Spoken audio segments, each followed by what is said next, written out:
Today I'm going to tell you a little bit about my story. And you can see that I probably have a little bit of a story to tell. You heard part of it, but I'm going to fill in the details. And as I tell you my story, I hope that you will take any sort of inspiration and knowledge that I have and apply it to your own lives, whether it's your personal lives, your career. And the goal is when we all walk out of here today, that we're better than the great people we already are, and that you're inspired to go out and be even greater. So my story, at least the most dramatic part of it, happened about 13 years ago. I was newly arrived in country. I was dedicated and eager to do my job. But like most things in life, everything happened so quickly. The combination of a Humvee, a roadside bomb, and a lot of blood, my own blood, ended up with the loss of my left leg above the knee. And while my story can be a tragic one, and there are some tragic moments, but my story is actually an example of tragedy turned into triumph. And it's an example that regardless of the obstacles that come our way in life, that we all have the ability to push through them. And a lot of times we come out even better on the other side. So I'd like to say that my real story actually started in a gymnastics gym. I'm sure many of you were athletes when you were younger, and I was no different. And I would go to the gymnastics gym. I would, want to be an Olympic gymnast. The Olympic gymnast plastered my walls with posters. And I went before school, after school, and before every gymnastics meet, I would stand on that floor mat with my hand over my heart, and I would imagine myself getting the perfect 10 in that American flag as that national anthem played. And that turned into a love for the flag, for the red, the white, and the blue. And as I grew up a little bit and would see people in the community or on TV that wore a military uniform with that flag patch on their shoulder, that's always what I wanted to do. I wanted to give back. I wanted to wear the uniform. And when anybody ever asked what I wanted to be when I grew up, I always said I wanted to be in the Army. So my story eventually led me out to the University of Colorado in Boulder. And freshman year, I saw cadets marching around campus, and I thought, I want to make this a reality. So sophomore year, I marched into that recruiter's office, probably a recruiter's dream, basically saying, where do I sign? He handed me over the paperwork, I signed, he handed me over my first uniform. I went back to my dorm room, I put it on, and I knew that's where I was supposed to be. That pride I felt with that uniform on. And I don't come from a military family, so my parents knew of my desire to be in the military, but they thought it was a phase I was passing through, because why would their youngest daughter ever really want to be in the Army? So imagine their surprise when I gave them a call and I said, guess what, Mom and Dad? I joined ROTC, I joined the Army. There's kind of this awkward pause on the other end of the phone, and suddenly my dad blurts out, they allow girls in the Army? So it was this very unknown world that we were all diving into, but I fell in love with it. I fell in love with the camaraderie of my fellow cadets, marching around campus with my uniform on, painting my face with camo and rolling around in the mud, and I just fell in love with everything that came with it. And then, senior year in college, a day that changed the world, that none of us will ever forget, September 11th. And if you recall, this day was a Tuesday, and like every other Tuesday, it was ROTC day, and I was in the classroom with my fellow cadets watching the news unfold on TV. And it was this day that our instructor said, today, your lives are going to change. It's not a matter of if you'll deploy to a foreign country. It's more a matter of when. So I knew the uniform that I was so proud to wear on American soil, that I'd probably be wearing it on foreign soil as well. But first, a few months later, I got commissioned as a second lieutenant into the United States Army, graduated college, with my proud and once skeptical parents by my side, and I set off to what was supposed to be at least 4 years of active duty in the military. But at the time, I didn't realize that fate actually had a different plan. So the fateful day of April 13, 2004 started out just like any other day. We were in Iraq. I woke up early. I had my briefing, and I got into my vehicle for the day's mission. The big difference on this day is that I was doing what was called a ride-on. I didn't really have a job. So I was actually sitting behind the driver instead of next to the driver as I usually would have been. I was in a vehicle that wasn't mine. It had no doors, no armor, but honestly at the time it didn't matter. We had a job to do, we were gonna get it done. My job that day was really to learn the route, because the next day I was gonna take over and lead vehicles down that same route. So I got in the vehicle and we left the gate. And it was supposed to be kind of a fun day because I didn't have too much of a job, and we were actually going to a place called the Green Zone, which if there was ever a cool place to go in Iraq, it was the Green Zone. You had Saddam Hussein's palaces, you had his crossed sabers, and I actually had my camera, my flak vest, and my bulletproof vest, ready to take it out and take some pictures if the moment arose. But as many of you know, things don't often go as planned. And we left the gate, and about 10 minutes into the ride, there was this bridge, this underpass. We went under it, and this explosion goes off, this deafening boom. I look up, the windshield is cracked. We end up swerving, we ricochet off of a guardrail. We end up swerving back the other direction, and we crash into this Iraqi woman's house. Now, we had all been through situations like this in training, because that's what military training is for. And everybody in my vehicle really executed it perfectly. They took off their seatbelts, they got out of the vehicle, and they surrounded it to really assess the situation and to see what the next course of action should be. So I started to do just that. I reached over, I took my seatbelt off, I looked over, I looked down, and I knew something wasn't right. There was a lot of blood. And I called out, I'm hurt, I'm hurt. And lucky for me, there was a combat medic who was 2 vehicles back. He heard me calling out. He ran up, pulled me out of the vehicle by my bulletproof vest, laid me there on the sands of Iraq, and started to administer first aid. At least that's what I thought. I didn't know then, but I know that now that my leg was actually gone. It had been severed. I was losing a lot of blood, and he wasn't just administering first aid, but he was saving my life. And as I laid there, I never thought my leg was gone. You never think it's going to happen to you. The pain hadn't really set in. I was wondering what all the commotion was about, but nobody told me it was gone. I was lying on my back. And I've always been a very optimistic person. So in my mind, I actually thought I was moving my foot, but it turns out it's called phantom pain or phantom sensation, where you think you have something, but you don't. And it wasn't until the tourniquet went on, when the pain started, and I realized it probably wasn't as good as I thought, because we all knew when a tourniquet went on, but was really no longer.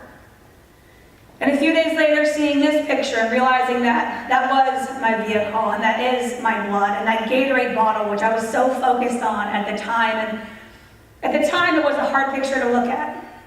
But almost 13 years later, I'm able to look at this picture and realize just how far I've come.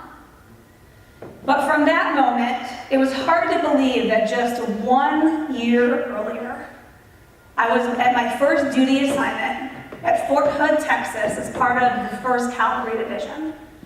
I was part of the Transportation Corps, and I was thrown into this role of being in charge of millions of dollars worth of equipment, of being in charge of 20 soldiers that now fell under me. As a 23-year-old, it was a challenging task, but one that I was excited to take on. And then a few months later, orders coming down that the 1st Cavalry Division was going to deploy over to Iraq. So I knew my time was going to come, and here it was. So our BDUs were changed into our DCUs, our desert camouflage uniform. Our vehicles were painted from the military green to the desert sand color. And in early of 2004, I boarded a plane with thousands of my best friends. I had my flak vest on, my Kevlar on, my weapon in hand, and I set off what was going to be a year-long tour over in Iraq. So first we landed in Kuwait. We did some drills there. Then we made the long trip up into Iraq. And I had two main jobs. My first one was my favorite because I got to be in charge of 20 of the finest men and women that I've ever known. A lot of them 18 years old, just out of high school, trying to find their way in the world. And they found themselves with me as their leader, this faraway land, and you become family. That military camaraderie is stronger than ever. My other job was as a convoy commander. So basically, I was in charge of a bunch of vehicles going from one point to the next, delivering various supplies. And I'd be in charge of, communications with headquarters, the route, the soldiers, really just making sure everything went as planned. So we've been in Iraq for just 3 short weeks. But I was carrying out missions, I was serving my country, and I was a proud soldier. I just never thought that a roadside bomb was going to come into my life, because you always think it's going to be somebody else. But this time, it wasn't. It was me. And like if we were in a movie, somebody lifted me from the sands of Iraq, put me into this big pickup truck, and drove me as quick as they could to the nearest aid station.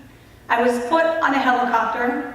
I was flown to the green zone, so I got there, just not quite like I planned on it. I was taken off the helicopter, put on a stretcher, wheeled into a hospital, and somebody called out, "You're in an American hospital now, you're safe." I still had the T on my forehead, which stood for tourniquet, so if anybody found me, they knew that I was severely injured. And I was rushed into a life-saving surgery.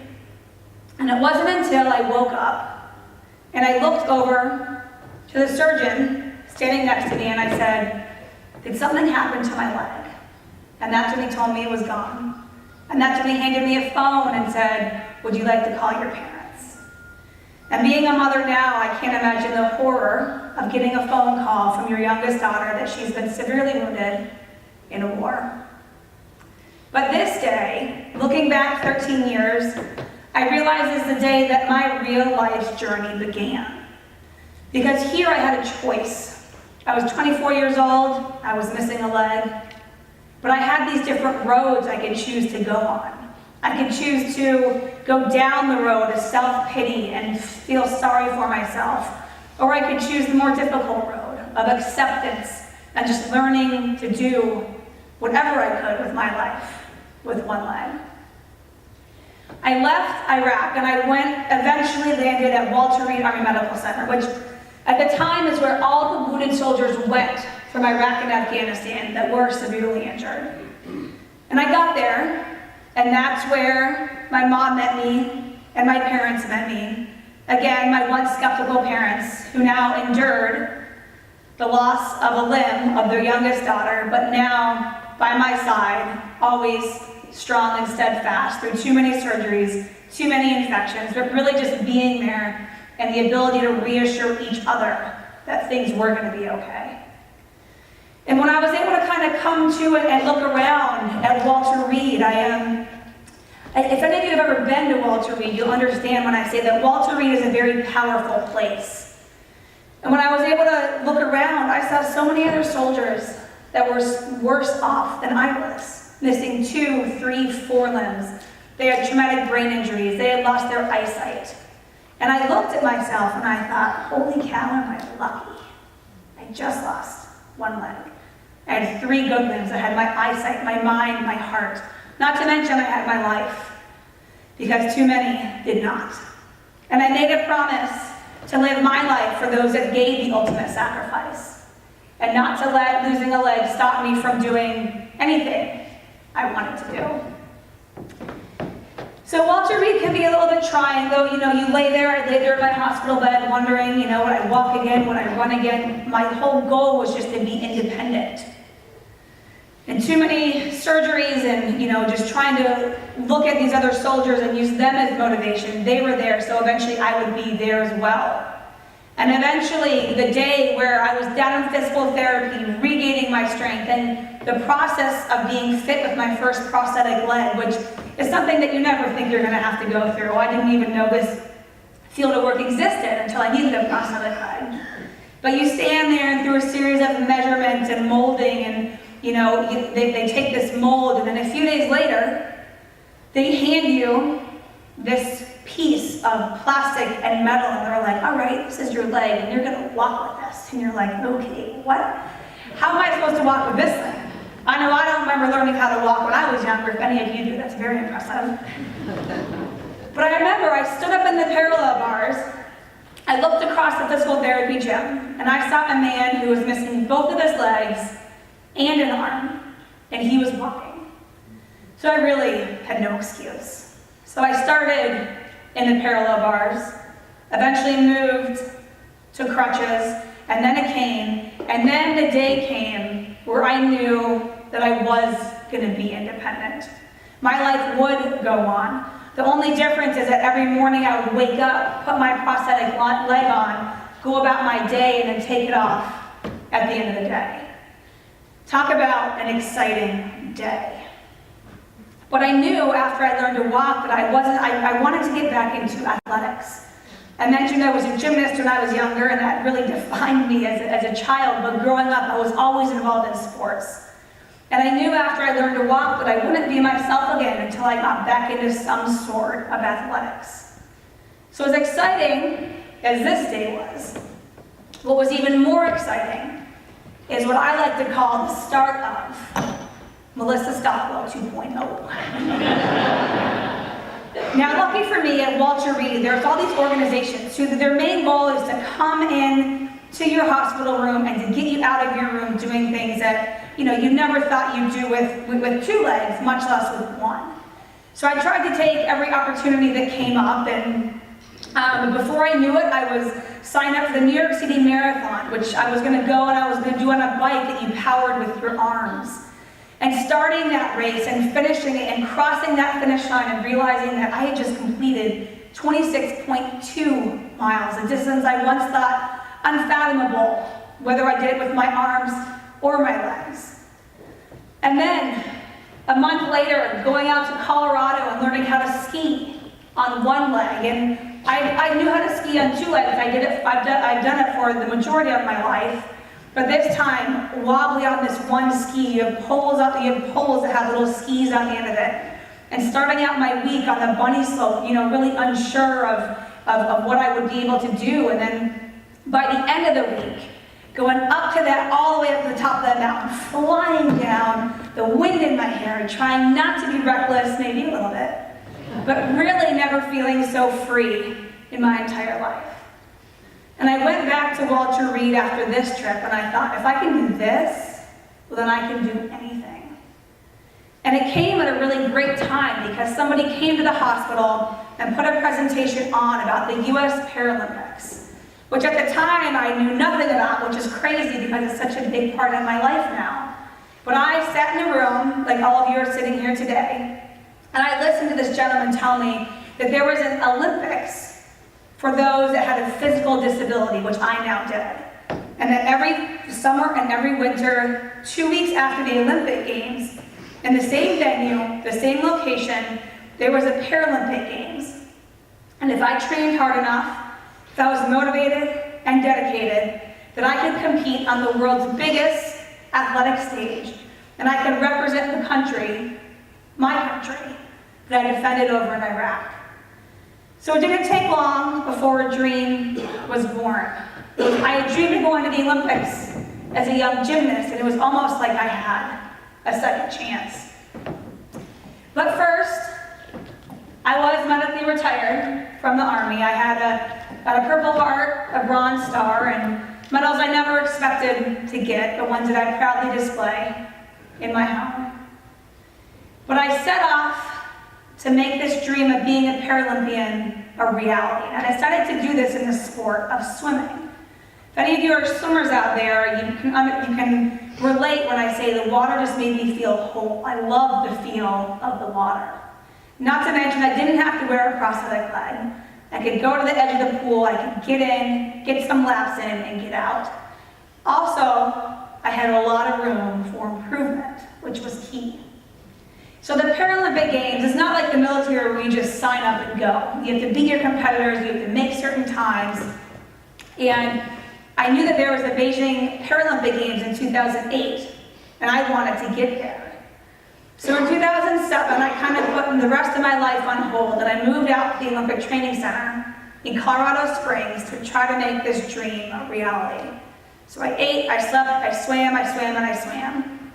Still to this day, I love the smell of chlorine, which sounds a little bit weird, but it kind of helped me out on those mornings where you just don't want to jump in the pool. But my times were here, they needed to be here. And almost 4 years to the day after losing my leg, there was a Paralympic trials. And that was a meet that I went into, and that's where I had to beat my competitors and make certain times. And I went into this meet a total long shot to make the team. But I learned a pretty cool lesson, and that hard work pays off. And at this meet, I took 20 seconds off a 400-meter freestyle. I broke American records I didn't even know existed. I was so far from them. And the realization that all those early mornings, all that time in the pool, putting my life on hold, but at the end of the meet, where they named the U.S. Paralympic swim team, and my name was on it, everything made sense. The whole journey from Baghdad, and now I was going to go to Beijing, and everything just kind of came full circle. So the next step was Beijing. And if any of you watched the 2008 Olympics, you saw Michael Phelps won 8 gold medals, the 2008 Olympic Games, in the water cube that they built specifically for the Olympics over in Beijing. So I got to watch him do that on TV, and then 2 weeks later, I find myself standing in that water cube with my coach, imagining myself having another phenomenal meet, taking 20 more seconds off because that was realistic, but standing on top of that podium and getting that medal, because what greater honor would it be to get that gold medal, to be on that podium and to show the world what I can do. And I competed in 3 events over in Beijing, some freestyle, some butterfly, and I wish I could tell you that I did get that gold medal, or any medal really. But I didn't. I didn't have best times. I didn't make finals. And at the end of the meet, I felt like I had let everybody down. I had come all this way, and I got a participation medal, which at the time I wanted to chuck out the window, because I had come all this way and put so much into it. I thought I deserved more than that. But family, my friends, my coach, my teammates, my country, I just wanted to do better for them. But at the end of the Paralympic Games, there's a closing ceremonies, and somebody's nominated to carry the American flag into those ceremonies, which is typically reserved for someone who's done well athletically, who has those gold medals. So when my teammates nominated me for this honor, I realized that a lot of times we all want medals in life. We all want that recognition. We all want to be on that podium. But it's not always about the medals. It's about the journey. It's about the journey to get somewhere. It's about the journey of overcoming obstacles that you never expect to come your way, having the heart to get through them and to come out better on the other side. And this moment, being able to carry this object that I was so passionate about into a sold-out stadium and flashes going off and representing a country, a delegation that I loved with all of my heart, it's one of those moments where you wish you could go back and relive over and over again, because it just really meant that much. So Beijing came, Beijing went. I moved back to Chicago, where I currently live now, and thought, well, now what? I mean, how do you beat that? How do you beat swimming in the Paralympic Games, carrying the flag in? So a field I never knew existed after I lost my leg had then become my career. Going back to school for it, and the reward of getting somebody else with an amputation up into their everyday life and showing them what they still can do. But I knew I wasn't done with athletics. Once an athlete, always an athlete is what I like to say. And in 2009, I was invited to do a triathlon. Now, I thought triathletes were always crazy because it's like you swim, bike, and run. I mean, all at the same time, all on the same day, and why would you ever want to do that? But I was invited to do this race out in California, out in San Diego, where I know many of you are from, with a group called the Challenge Athletes Foundation. And I knew how to swim, I had a bike, I was starting to run, and I thought, okay, I'm gonna give this a shot. So I went out to California, I did my first triathlon, crossed that finish line, and I was hooked.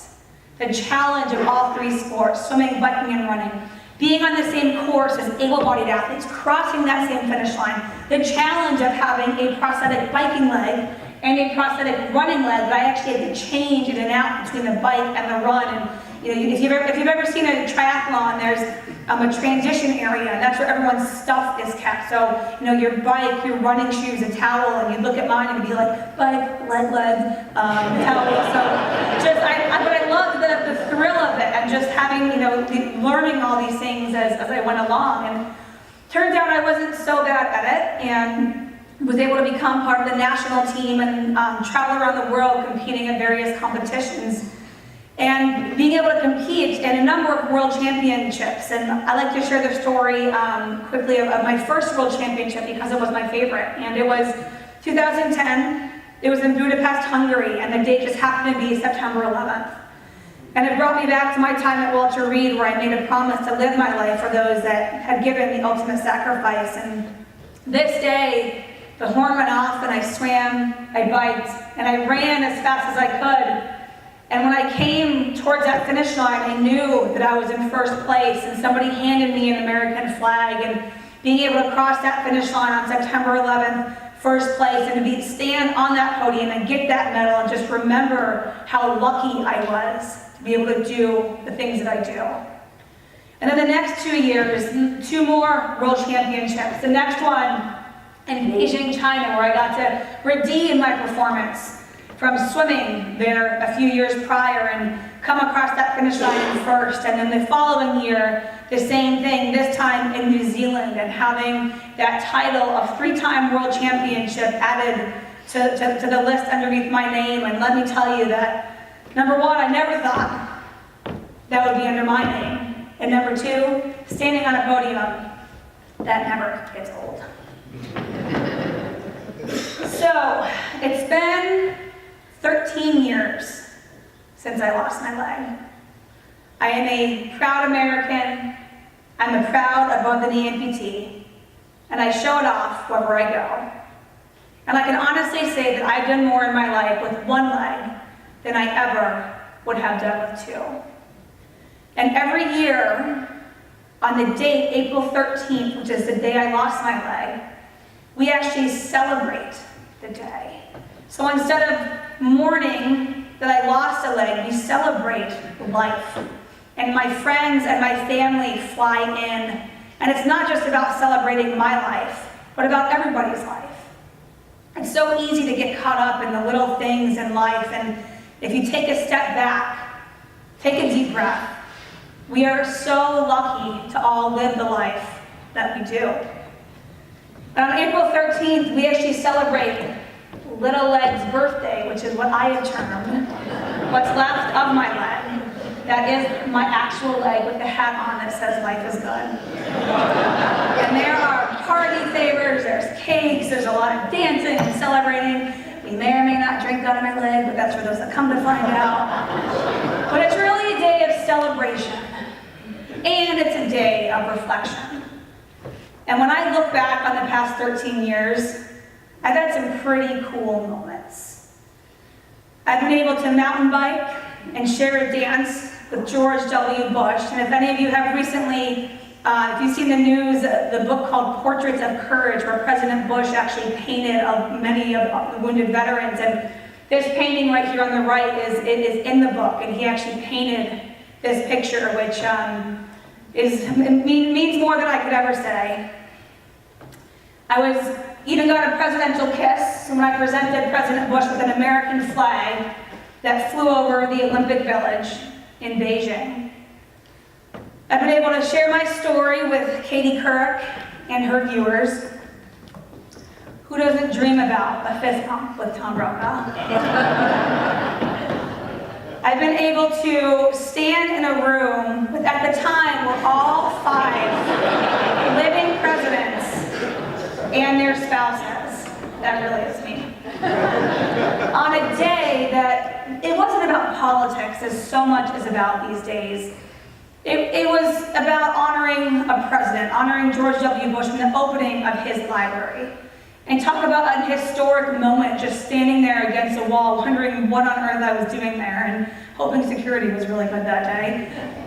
But the honor of saying the Pledge of Allegiance and going home this night, just bursting with American pride, just realizing how lucky I was, how lucky we all were to live the life that we do. And then after that, I was able to share a laugh with Michelle Obama and then ride a bike around Washington, D.C. with our 44th president. But as cool as all these things are, my greatest accomplishment is actually starting, there we go.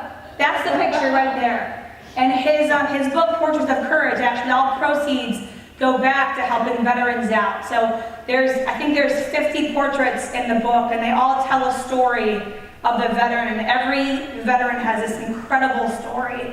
So if you haven't checked it out, I urge you to check it out and just to read and just really, to truly be inspired. But out of all of this, what I am most proud of is back in Chicago starting a nonprofit called Dare to Try, where we get athletes with physical disabilities into the sport of triathlon. I wouldn't be where I am today if it weren't for people and organizations that have helped me out along the way. And serving, kids that have these physical disabilities, adults and injured service members, but showing that an 8-year-old named Amanda, who has a leg just like I have, who gets bullied at school because kids can be rough. And she finds out about Dare to Try. We provide her with the equipment, the resources necessary to not just get to that starting line, but to do a triathlon, to get that triathlon medal, and to go back to school the next day, show that medal, and suddenly she is a school hero because she is a triathlete. So it's really changing these athletes' lives and showing them that there is life after disability and what they can still do. And then, of course, on the personal side, my husband Brian, my 2.5-year-old son, Dallas Patrick, and being a mother or being a parent, I know many of you can relate, is just having that extra motivation to dream big and to get out of bed in the morning and do the things I want to do in hopes that my son sees me dream big and that he has dreams of his own someday. So it's been a pretty great ride, and I've learned a lot of things along the way. I've learned that life is short, as many of you I'm sure know all too well. I've learned that for all you ladies out there, toenail polish not only goes on a plastic prosthetic foot, it also comes off. It's a very important detail for a 24-year-old woman who loses her leg. But I've also learned that as cheesy as it sounds, dreams do come true. And about 6 months ago, mine did. Because I got to qualify and compete at the 2016 Paralympic Games in Rio de Janeiro in the sport of triathlon. And after having my son Dallas and coming back and getting to this point was always a dream. And then having the hard work pay off to be here. And again, the date happened to be September 11th of 2016. And the fact that that was the day scheduled for our race was just, it was meant to be. And waking up this morning and knowing that every swim stroke, bike pedal, and run step that I took, that it was about so much more than me. It was about doing all of those things for those that had given the ultimate sacrifice, for those that no longer could. And this race, I swam, I biked, and I ran up and down the streets of Copacabana Beach, and I crossed the finish line in third. Part of a USA sweep on September 11th, where I got to stand on a podium with 2 of my teammates Two of my friends watched not one, but 3 American flags go up. And I got to have this medal put around my neck, and I got to stand there as that national anthem played and think about myself on that podium who lost a leg 13 years ago from some guy in Iraq who probably wanted to hurt me further, but he didn't. And he didn't take my spirit. And I was able to show him that I could persevere through that, and I could get through that and make it to that point. My friend Haley, who stood next to me, who lost her leg to cancer 10 years ago, she didn't let that define her. She persevered through that, and we were there together, showing the world that anything was possible.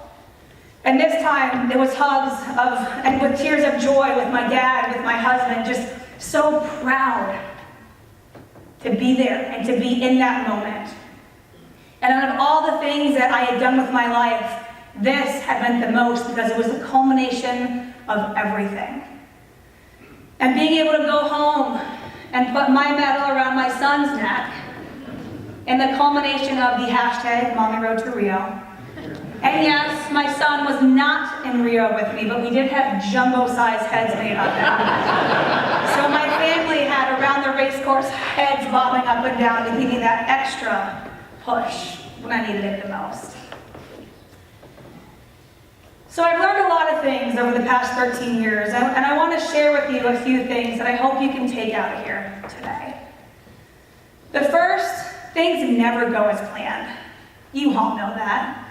You have these ideas when you're younger of what you want your life to be like. You think it's, you want to have this job, live in this house, be married by this age, and it never happens that way. There are twists and turns, and there are obstacles, but we all have the power to fight through those difficulties and end up even better on the other side.